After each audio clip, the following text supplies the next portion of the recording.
Woo! Hello, everyone. Hello. Hey. Hello. So this is officially our first recorded session. We did the sound one, but this is our video one. Welcome to Better Than Brunch. Woohoo. Better than brunch. That's all I've got for the.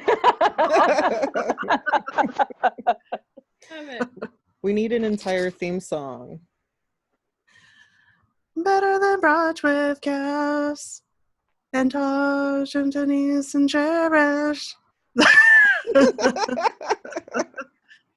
We're not eating eggs, but we're serving up drinks. And sausage. Yes. Having hot sausage. Let's maybe put a pin in this and come back to the theme song. Fair enough. So what have you... You guys, I gotta close the window. Keep going. What have your writing goals been like this week? Anyone accomplishing anything? I've been working on some proposals for some next stories, and so far I've completed 2 synopses. I have several more to go, but I'm excited to start writing these stories and just plugging along. Do you have one that you absolutely want to do more than any of the others that you're like, it calls to you? There are 2 like that, and they're both the starts of different series. And I'm doing proposals for both of them, so it'll be really interesting to see, you know, if one gets picked up, which one it is. And I feel like one of them is more right now, and the other one is kind of more timeless, so it could be done at any time. So I'll be interested to see which way a publisher would go on that. When you're writing your proposals and stuff, do you have like the names of characters that you want to use and like everything? Because you like to outline and stuff, huh? I am a Capricorn in its truest form, so I love spreadsheets, I love lists, I love plans. So yes, all of my characters have names. Even the side characters have names. When I'm writing the synopsis, I do that first, and the synopsis is written thanks to my agent who gave me the suggestion by the beats. Actually drafted the synopsis by the beats, and then that way when I go over to my wonderful spreadsheet, which is a chart of all my scenes, I already know exactly where everything goes. I can't name people. If a side character comes up, we got to go to the baby name like database. I have not come up with all the names. What I was going to ask is, has anyone ever changed a main character's name like midway through? Multiple times. 100%. The book coming out in December is really my first book, but I did write a really bad Nano book that will never see the light of day back in 2007. Ooh. And at about the 60% mark of my 50K, I changed 4 of the main characters' names. It said, go back and change this later. But I never did read This Will Never See the Light of Day. So as you're reading, it just hits a point when I think I changed the gender identity of one character. Like I had identified them as a cis man up to this point, and then they were a cis woman. Without really explaining it. Do you ever change the name because you realize like some are too similar and you're like, oh, I have a Sally and a Sarah or something like that? Or is it more just that the name doesn't fit the people anymore? Both. I actually, in How to Fail at Flirting, pretty far along in the process, I changed one of the side characters' names because it was really similar to the main character's name, and I had just really never thought about it. In my current work in progress, like every side character is just listed in brackets as sister, friend's name, boss's name, because I haven't thought of any of them yet. Yeah. No, I did realize that I might have to change a side character's name. I'm just now realizing this because I've got my main character, his name begins with an M. I don't want another 2-syllable M keep interacting with one another, so I might change it up. Do you ever use names from like works in progress that you know aren't going to go any farther? So then, but you really love the name, so then you like name the next story. Yes. Me too. And then I end up going back to the first story, and I'm like, oh, dang it, I can't use these character names anymore. Yeah. I will bring you back to life later. So I know we were talking about wanting to talk about tropes. What is everyone's favorite trope, hands down, to use in a story? Tropes. Woo. Enemies to lovers is what I love to read. Mm-hmm. I'm attempting to write it now, but it's definitely my favorite to read. Isn't it fucking hard to write? Yes, because you have to strike that balance of what I don't like is when it's enemies to lovers, but they're not really enemies. They just have like a slight misunderstanding. Yeah. Like I want them to be actually like have reason to dislike each other at the beginning. But yeah, you have to strike that balance of still making them both likable when they're both being awful. And awful to each other. And Yeah. at some point, if they're too awful to one another, like the reader's gonna be like, well, they don't belong together anyway. Yeah, I'm pretty sure both my characters cross a lot of lines very early in the book, but they're cute. They have good sex, so. Hey. Yeah. I love enemies to lovers, and I also like a lot of found family, Yes. which I think is pretty big in YA too. Like, Mhm. you know, people coming along on the quest or whatever. And of course, one bed. That's always a good one. Yeah. And I'm trying to figure out a way to shove it in this book, and I don't know if I have time. There's only one vault. There you go. Yes. Do they? Oh, go ahead. I was going to say forced proximity is one of my favorites. And of course, any kind of fake relationship, marriage or dating wise. I have several of those coming up soon, hopefully. But those ones, and then I love a second chance romance. Those are nice too. Yeah. Well, Those are hard to write, I think. Yeah, I'm struggling with that right now too. Because it's like, well, what broke you guys up, and should it still stick? Right. And those feelings you kind of struggle with, like, can you get over whatever it was that happened and actually move forward, or are you still toxic to each other? You know, all of those things. That conflict, I think, is what I like about it. I haven't tried to write it yet though, so we'll see what happens. But I have plans. Yes. You've got plans. Yes. I have one I've drafted that's sort of second chance. But it's fun to write because I also like playing with time, and like flashbacks are kind of my jam, even though a lot of people don't like those. So Say that again. Playing with flashbacks. Oh, okay. I just enjoy. Those But are then fun. there was a but at the end of that.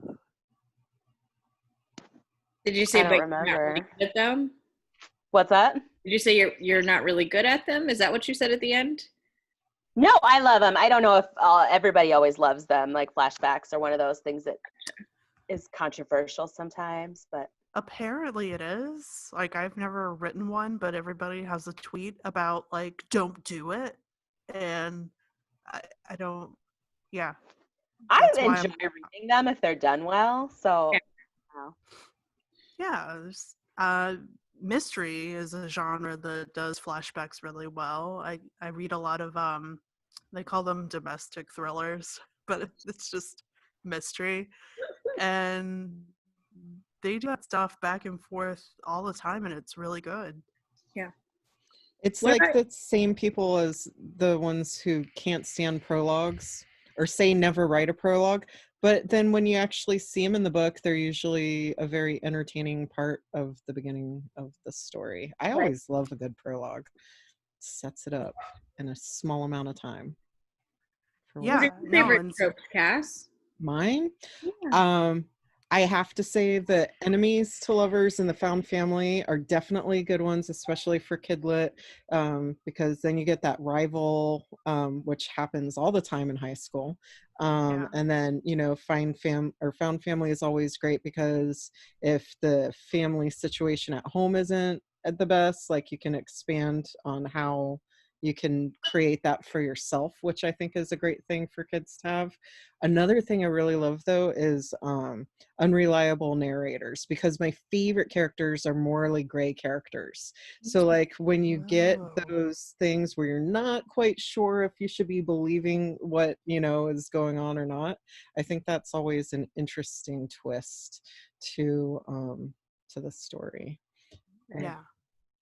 Yeah, because I like Ooh. when it's done really, really well and that moment hits you and you're like, oh shit, I had no clue that was, what was happening. Do I know if I'd be able to write one that well? I don't know.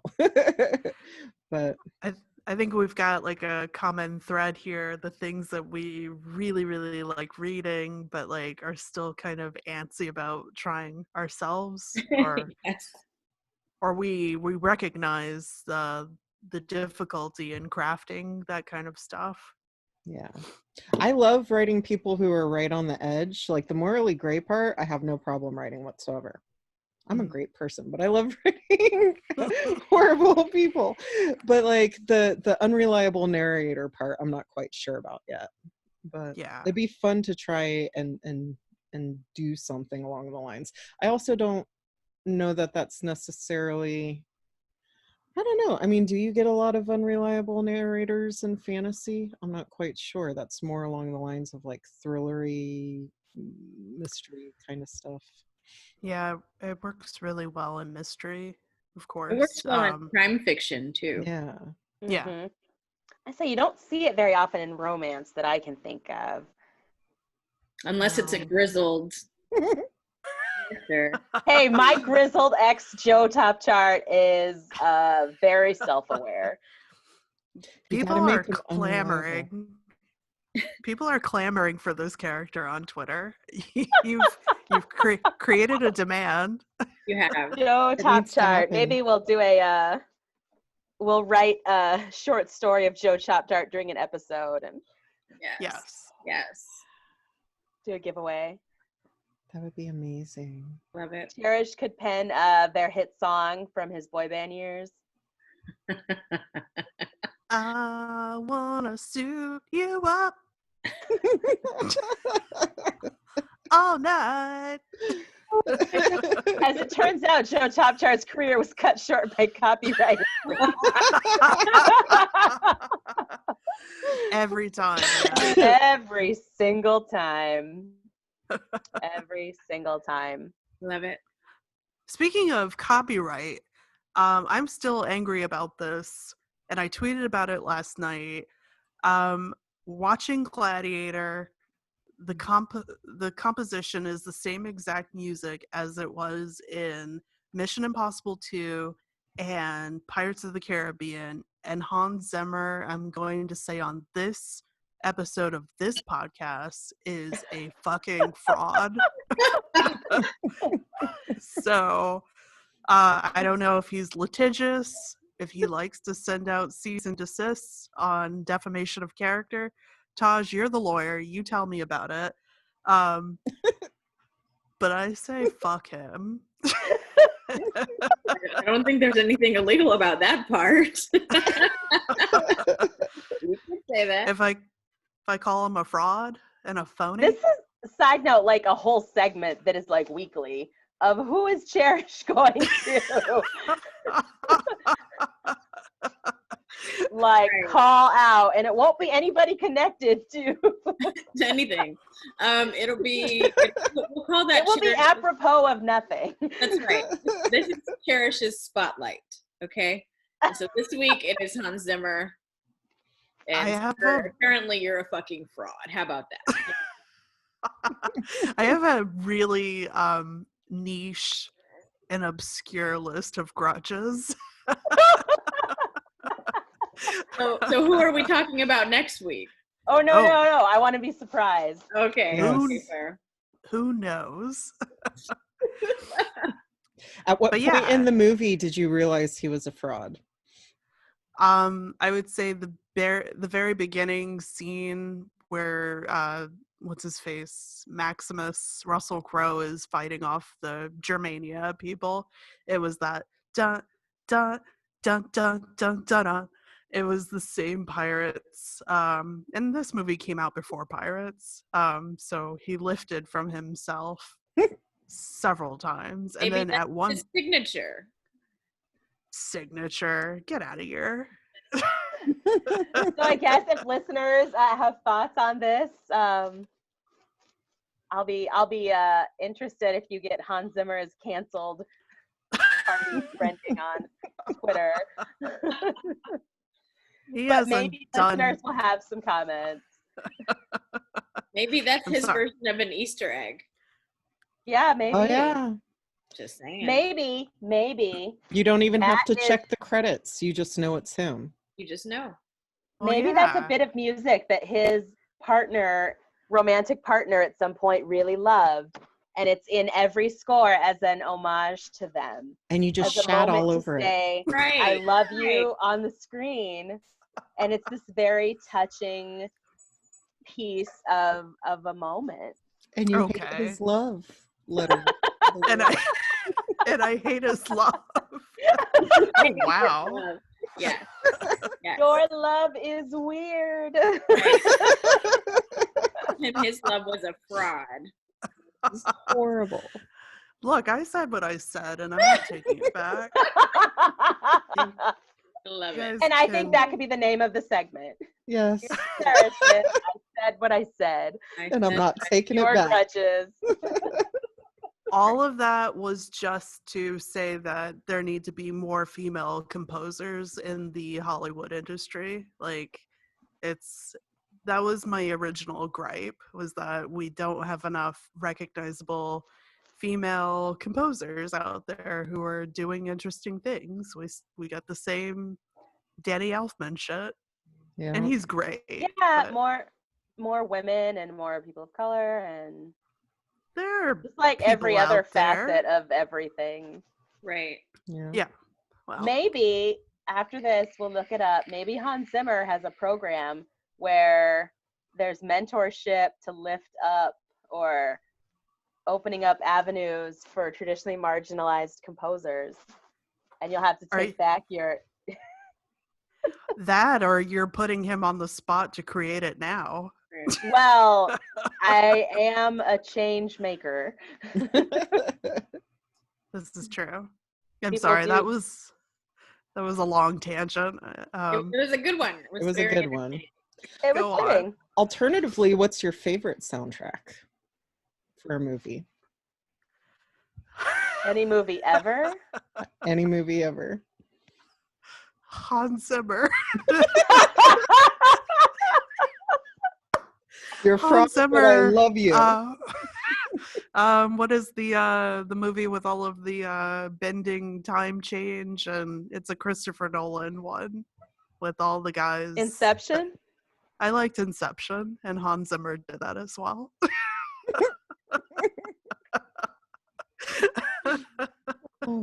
I love it. From one segment to the next. I fucking hate him. He's a fucking god. Who did your favorite soundtrack? Hans Zimmer? It It was This really is a good. really good setup for a love story, and that's all I'm gonna say. For sure. I love you. I hate you. I see our fifth podcaster is right next to you, Cass. Oh yeah, he's checking in. What's up, dude? He's checking in. Oh, you can see his tail. His Like tail. I know. Yeah. It's like He He's happy about he moseyed back over. I know. He approves. He he's approves, honey. happy about something. Yeah. He's like, feed me. Oh, well, okay. I know. What about you, Denise or Taj? What are your favorite soundtracks? Do you have one? I don't know if I've really paid attention to soundtracks in quite a while, but I like songs too. I mean, it's not just composition, but I actually think Love Actually is one of my favorite soundtracks. that's a good one. I love that That is a good movie, and the soundtrack is a pretty evergreen favorite. It It is. is. I have to plug in my laptop. Continue talking. Okay. I think I do really like the Love Actually one actually. But I don't think I have a favorite soundtrack, but there are like cinematic moments that I think stand out to me where the music is particularly good given what's happening. And it was funny, I was just talking to a friend about this yesterday, and I was like, that moment in Sex and the City when she gets out of her car and she beats him with her bouquet, and that last rose drops and the drum hits and it just stops, and I was like, so good. But you know, I just live for like moments as opposed to full soundtracks. The Braveheart soundtrack's really wonderful.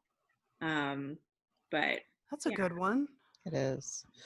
I love any Baz Luhrmann movie. The way that they combine music to the cinematic moments is magical. It's so like, it's like a character itself in every single one of his movies, I think.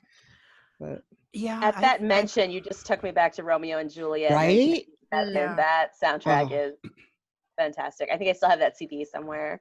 The Loving You song, like I'm getting goosebumps. I don't even Yes. have to see it or hear it. And I'm getting, when she's just sitting there or standing there singing, and she's wearing the wings and he's peeking at her through. Oh, This is me waking up my computer to go find that Beautiful. song to add it to a book soundtrack, because it's just I want to write that moment. yes, it's so good. Like you feel that first wave of attraction just from that song and the way that they're looking at each other.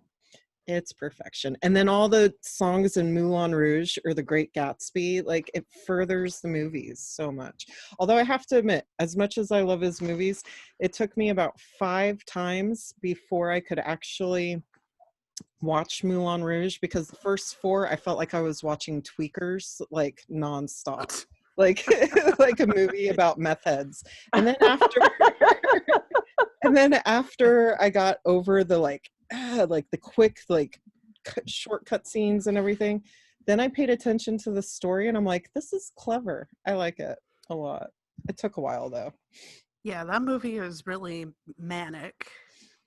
So manic. It messed with my brain. Yeah.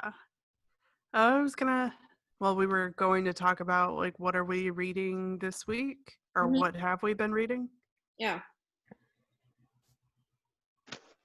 I haven't been reading anything, so I'm just expecting you guys to carry this.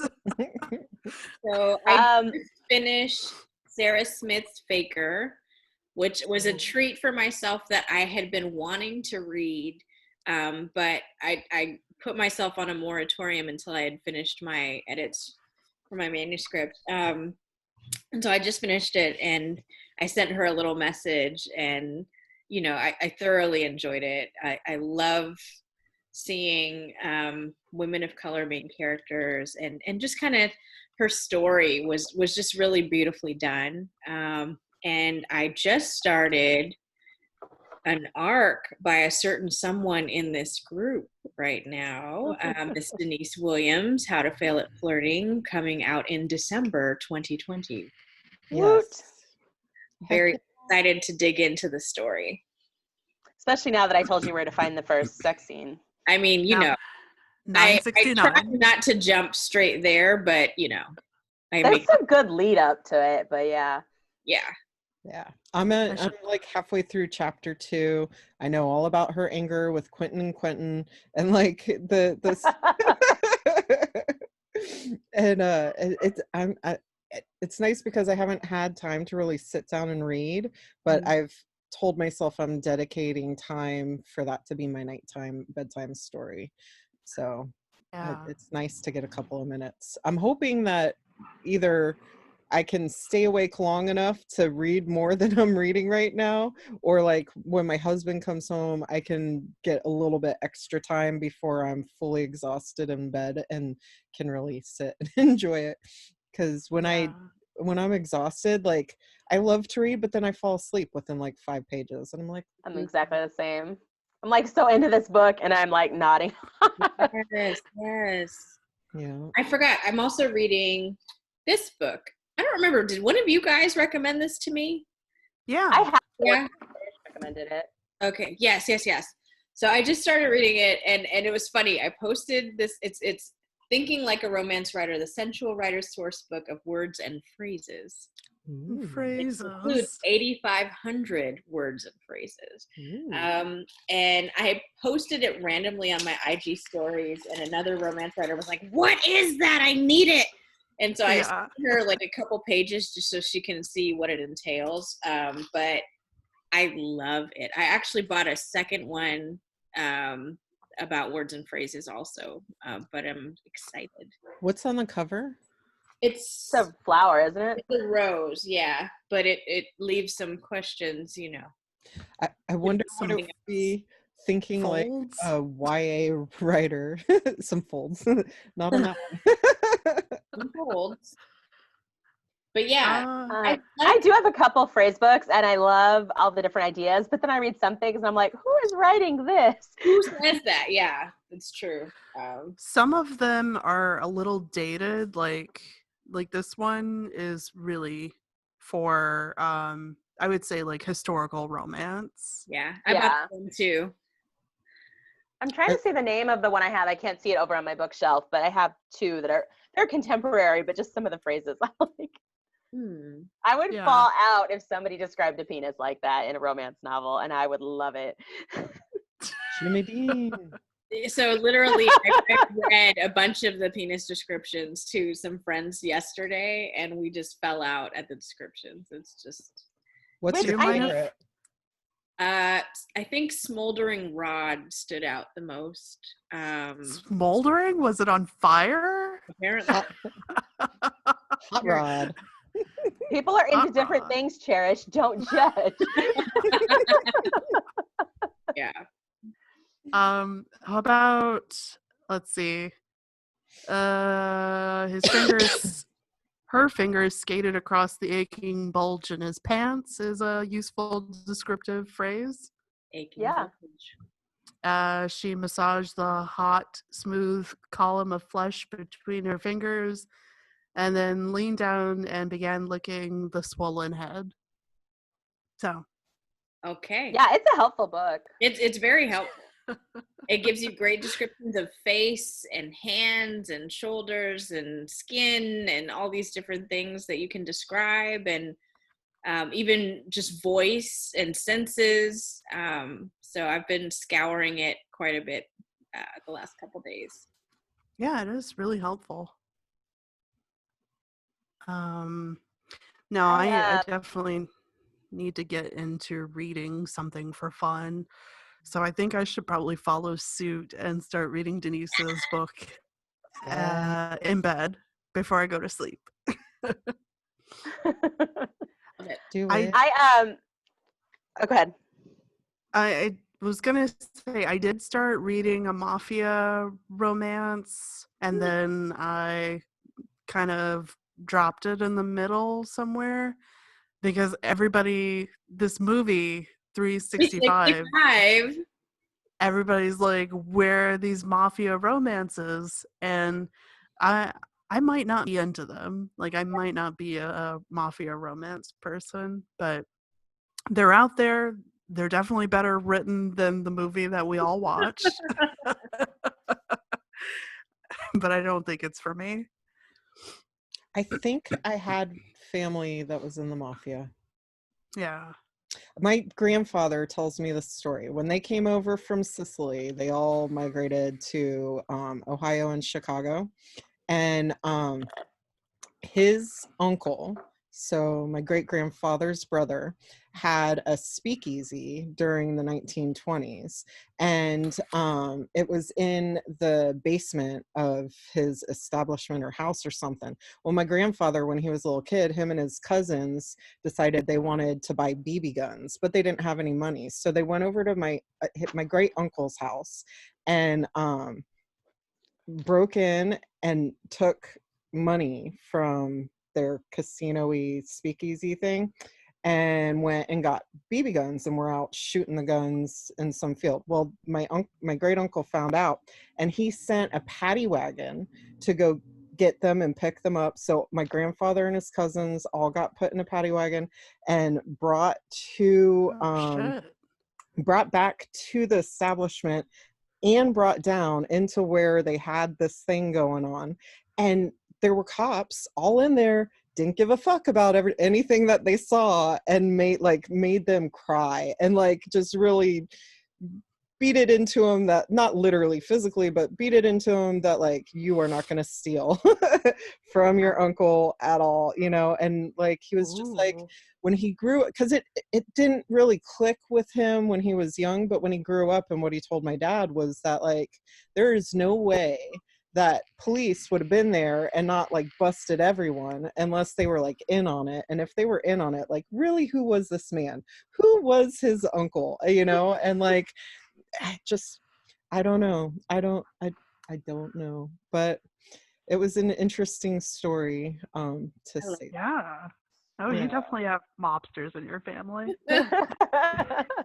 I do. And it's like, I don't know. I still want to go to Sicily and meet like that side of my family. When we went to Italy, I was so sad that I didn't get to go just a little bit farther south and get to know, because apparently I still have a shit ton of cousins and stuff over there. But There we go. I've never been to Italy. It's on my list. amazing. Probably not this year, but No. It's on my bucket list.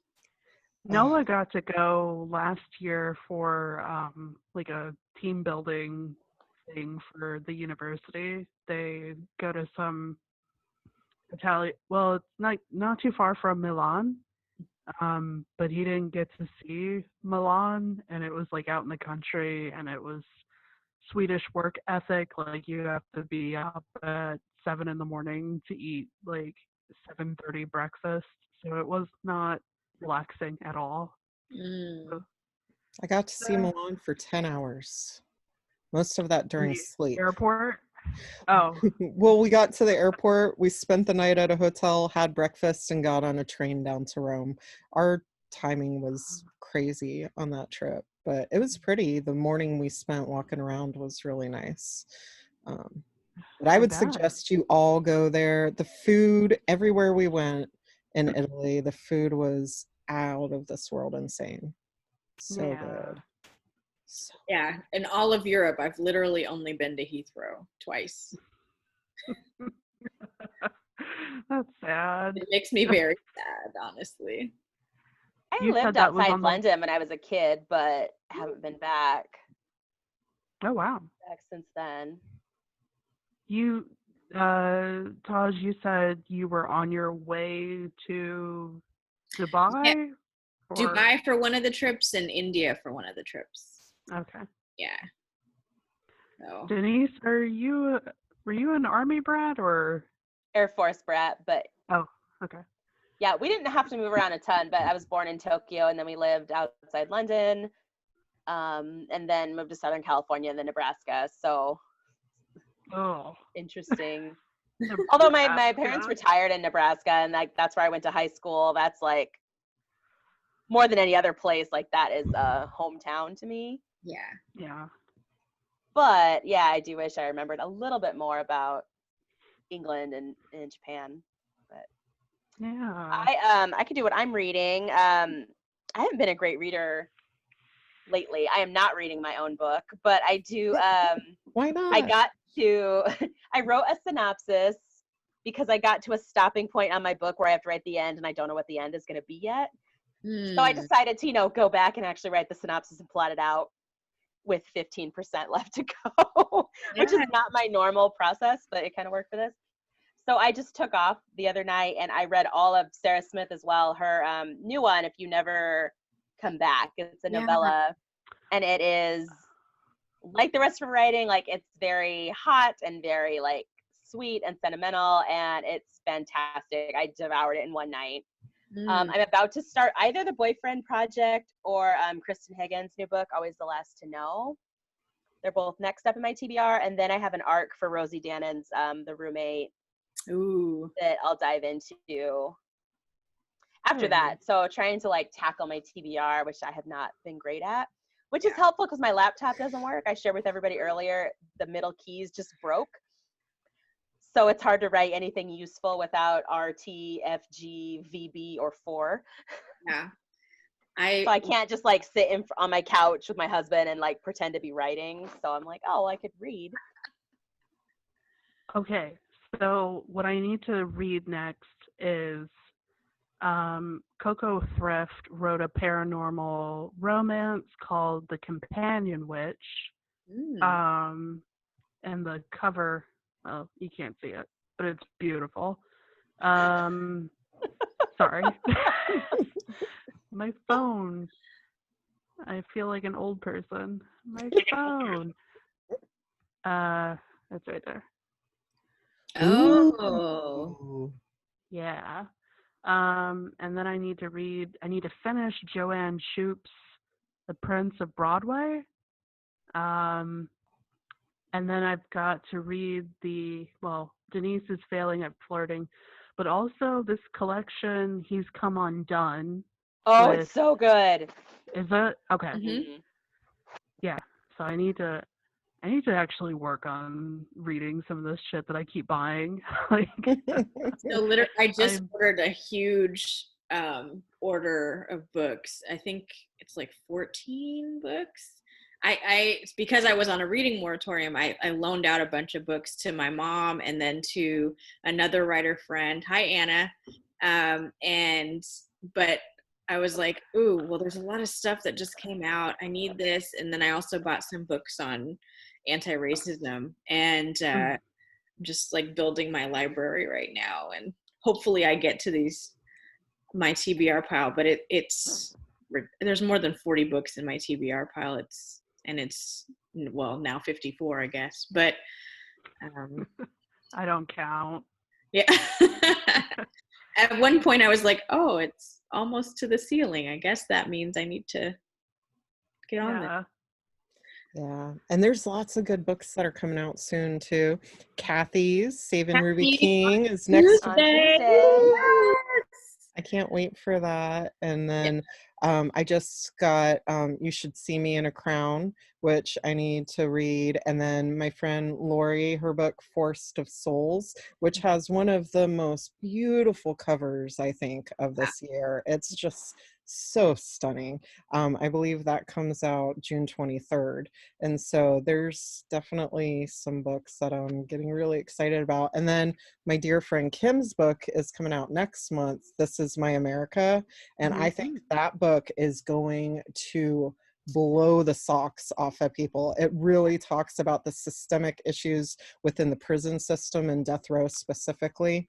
And it just, I got to read it when it was a baby book, and it just like Kim wove a story. Yeah, it really is. I highly suggest it for everyone. If you really want a look within to see like really what our country does to families, that are in death row, and like how it's generational, and like it's gonna be a great book, I think. It's so apropos for right now, and it looks fantastic. I haven't had the chance to read it yet, but it's definitely one that I will be snatching up as quickly as I can. And that's another beautiful cover too.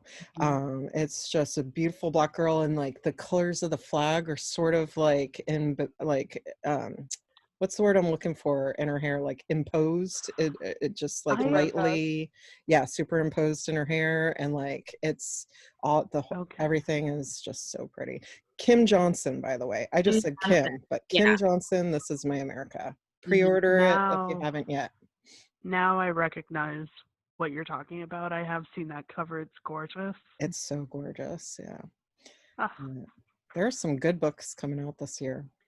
There are. Yeah, don't let well, there's a lot of awful shit going on in the world, but we still got people making art and putting it out there, and so yeah, we have to do our due diligence and buy it up. Yeah, this is true. It's a good time to read too. I mean, if you can find the brain focus to read, it's a good time to do it. Yeah. I know a lot of people are having a hard time trying to focus enough to sit down with the story. So nah, I'm gonna make myself. I'm gonna get back into it. Like I can't be like, oh, I'm writing a book and I can't read anything. That's stupid. There's always time to read. So Denise, you're up next.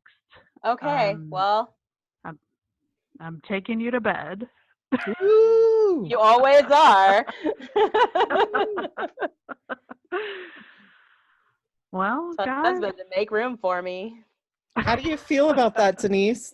Your other 3 co-hosts have you in bed every night with them. I mean, that's pretty normal for me. I will say it is an odd, it's not like I didn't know it was coming, but it is an odd thing to know my book is out there, like to reviewers and some other authors, but to like, I describe it as the first time I sent my kid to daycare. Yeah. It's like I knew he was doing things, but it was apart from me, and then it was just that like, oh, this is a weird feeling, even though I knew it was coming. Yeah. No, it's really exciting and really horrifying at the same time. Yes. I hope by terrifying. December that you're able to like be able to go into a bookstore and see or like have that moment. I hope so. I mean, we never shut down here, so I'm sure I could walk into a bookstore right now if I wanted to, but yeah, I don't know. That's a cool feeling. Somebody commented yesterday about, I talk about when the character talks about being multiracial and like what that means for her and how it meant to feel disconnected from sort of all of the cultural parts of her. And somebody commented that really spoke to them, and I was just sitting there like, oh my gosh. Those comments, those are the best. I don't read Goodreads anymore, but when I was heavily invested in it, it was really delightful to see people like, identify with your character and call her like my character. So you're going to get a lot more of that, obviously, and it's going to be hella exciting. You're probably going to be like on an Oprah list. Yeah, that was a super cool moment to like be on an Oprah list. Not that anybody had read my book before they put it on that list because it wasn't out yet, but wait, it already happened? Yeah, it was on a most anticipated list for 2020. Okay. Well, then never mind. Woohoo! No, that was still really cool. But well, I don't know. Are we done? Are we winding down? We could be, because I promise. Yeah, you really need to prep to get in to have me in bed with you tonight. So we should That's true. Well, maybe we should go around and just remind people of who we are and where they can find us, because I don't think we did that at the beginning. Oh yeah, introductions. By the way, hey, You know, in our first episode, I know have no idea who we are, but let's go on ahead and do that. thanks for tuning in, though. We appreciate it. Yeah, I started us off with a rendition of our theme song. you did. This is true, and really, that says it all. Yeah. Well, and now you've got to think of a closing song too. Better than brunch, better than brunch. That's all I got. Enough. I'm Charish Reed. You can find me on Twitter at author Reed. I'm Taj McCoy. You can find me on Twitter and on my website at Taj McCoy Writes. I'm Cass Newbold. You can find me at Cass N Writes on Twitter or Fat Like Me Pod. Woo-woo. And yeah, that's where I be. And I'm Denise Williams. I'm on Twitter and Instagram at Nick Will Writes. Yay. And for the Better Than Brunch pod, you can find us at Cass. BTB. I gotta look. I was gonna say. I feel like it's something like that. Eventually I'll know it by heart, but for right now I gotta look. We're just starting. Yes, we're new. We are new to this. Better Than Brunch. You'd think that it would come up right away. BTB4 pod. BTB4 pod. Yeah. And I promise you that for whatever reason that it's like that, it's because nothing else worked. But that's fine. Yeah. Eventually it'll flow off the tongue much easier. Yeah. But yeah, that's us. Brunch. Better Than Brunch. And I don't know. Thank you for tuning in. Yeah. Tuning in. Yeah. Join us next time. We'll have a whole bunch of other things to talk about and tangents. We'll see who Charish cancels. Yes. Yes. Maybe it's Dame Judi Dench. Maybe it's Labradors. Maybe it's both together. Judi Dench knows what she did. Bye, everyone. Oh my gosh. Bye. Bye. Oh, wait. Did it just... Okay. No.